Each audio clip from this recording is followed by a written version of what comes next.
1949వ సంవత్సరం నవంబర్ 26వ తేదీన భారతదేశ రాజ్యాంగాన్ని రచించి భారతదేశంలోని ప్రజలందరూ కూడా స్వేచ్ఛగా, శాంతియుతంగా, న్యాయబద్ధంగా చట్టాలకు గౌరవించి చట్టాలతో భారత రాజ్యాంగాన్ని నిర్మిస్తూ ఈరోజు ప్రతి ఒక్కరిని కూడా స్వేచ్ఛగా జీవించే సమానత్వాన్ని ప్రసాదించిన డాక్టర్ బిఆర్ అంబేద్కర్ గారికి శిరస్సు వంచి పాదాభివందనం చేస్తూ ఆ మహానుభావుడు రచించిన భారత రాజ్యాంగాన్ని ఈరోజు కూటమి ప్రభుత్వం కాల రాస్తూ నైతిక విలువలను, రాజ్యాంగంలో ఉండే కొన్ని పద్ధతులను, దాంట్లో ఉండే కొన్ని నియమాలను కూడా తుంగలో తొక్కి ఆ భారత రాజ్యాంగ విలువలను భ్రష్టు పట్టించిన ఈ కూటమి ప్రభుత్వానికి ముఖ్యంగా తెలియజేసేది మనకి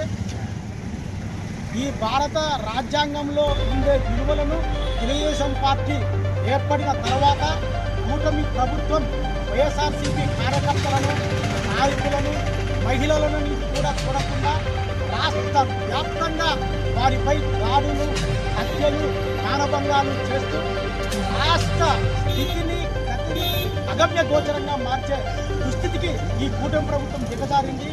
మీ చేతిలో రెడ్ బుక్ రాజ్యాంగం ఉండొచ్చు, మా చేతిలో సమానత్వం, సమాజానికి ఉపయోగపడే రాజ్యాంగ విలువలు ఉంటాయి. త్వరలోనే మీ పార్టీకి చర్మగీతం పాడి మీ పార్టీని పాతాళ లోకానికి తొక్కేదానికి సమయం ఆసన్నమైనది తెలుస్తున్నాము. ఇప్పటికైనా మీరు తెలుసుకొని ఆడపిల్లలపై, పసిపిల్లలపై మానభంగాలు, అత్యాచారాలు జరుగుతున్నాయి. అవన్నీ కూడా తెలుసుకొని హోమ్ మినిస్టర్ గారు కానీ, జనసేన పార్టీ అధ్యక్షుడు పవన్ కళ్యాణ్ కానీ, చంద్రబాబు నాయుడు గారు కానీ ఎవరైనా సరే ఇకనైనా మీరు భారతాంగ రాజ్యానికి విలువిచ్చి మీ రెడ్ బుక్ రాజ్యాంగాన్ని పక్కన పెట్టి సమాజానికి నైతిక విలువలను ఇచ్చి గౌరవించే విధంగా మీరు నడుచుకోవాలని తెలియజేసుకుంటున్నాం. ఈ త్వరలోనే మీ పార్టీకి చర్మగీతం పాడే సమయం ఆసన్నమైంది, తొందరలోనే దగ్గరుందని తెలియజేసుకుంటున్నాం. ఇప్పటికైనా మీ డాక్టర్ బిఆర్ అంబేద్కర్ గారికి విలువలు, గౌరవము ఇచ్చి ఆయన రచించిన భారత రాజ్యాంగాన్ని గౌరవించమని మీకు తెలియజేసుకుంటున్నాం. ఇక జై భీమ్, జై భీమ్, జోహార్.